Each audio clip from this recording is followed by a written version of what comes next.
అందరికీ నమస్కారం అండి. ఈరోజు మన టాపిక్ రక్షక తంత్రాలు. ఆడలేక మధ్యలో ఓటిది ప్రక్షేపణం అండి. ఇది ఇతర వ్యక్తులపై ఆపాదిస్తూ ఉంటారు. ప్రక్షేపణం వాళ్ళ తప్పులను కూడా ఇతరుల మీద నెట్టివేస్తారనమాట.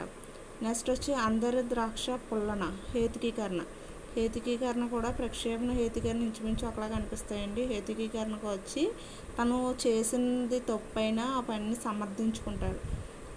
అత్త మీద కోపం తుత్త మీద చూపడం.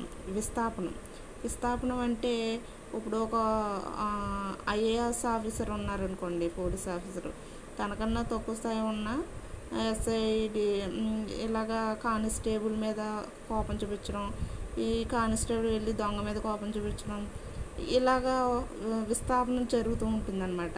ఇప్పుడు అత్త మీద కోపం వస్తుంది, కోడలు ఏం చేస్తుంది, అత్తగారిని తిట్టలేక కోడలు పిల్లల్ని తిడుతుంది.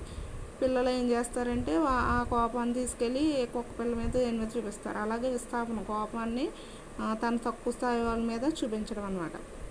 పచ్చకామెరలోకి లోకమంతా పచ్చగా కనబడుతుంది. ఇది కూడా ప్రక్షేపమే. అంతే ఇందాక చెప్పుకున్నాం కదా, పచ్చకామెరలోకి లోకమంతా పచ్చగానే కనబడుతుంది. వీళ్ళు ఎగ్జామ్స్లో ఎందుకు చూసి రాసామంటే అందరూ కూడా అలాగే చూసి రాస్తున్నారు అన్నట్టుగా చెప్తారనమాట. అతి వినయం దుర్త లక్షణం. ప్రతిచర్య నిర్మితి. ఈ ప్రతిచర్య నిర్మితి అంటే వ్యక్తి తన అసలైన వాంఛలను కోరికలను భిన్నంగా ఉండే అంశాలను వ్యక్తం చేస్తాడు. అంటే ఒక వ్యక్తి గురించి దురభిప్రాయం ఉన్నా అతను మంచివాడని చెప్తాడనమాట. అది ప్రతిచర్య నిర్మితి. నెక్స్ట్ వచ్చి పుట్టినవాడు గిట్టక తప్పదు. ఇది భౌతికీకరణం అంటే కావలసిన ఒక వ్యక్తి మరణించాడు అనుకోండి, ఆయాసం లేకుండా సుఖంగా మరణించాడని నెమ్మదిగా చెప్తాడు అన్నమాట. పరీక్షలో తప్పిన విద్యార్థి నా తలరాత బాగాలేదని చెప్పడం కూడా భౌతికీకరణ.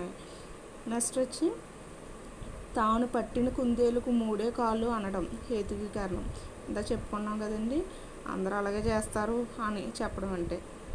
తర్వాత వచ్చి సాంఘికంగా ఆమోదయోగం కాని రక్షక తంత్రాలు విస్థాపనం, ప్రక్షేపణం, హేతుకీకరణం. ఈ సాంఘికంగా ఎప్పుడు కూడా ఆమోద్యం కాదండి విస్థాపనం. తర్వాత సాంఘికంగా ఆమోదయోగ్యమైన రక్షక తంత్రాలు దమనం, పరిహారం, తదాత్మీకరణం, ఉదాత్తీకరణం. ఓకేనండి, థ్యాంక్ యూ.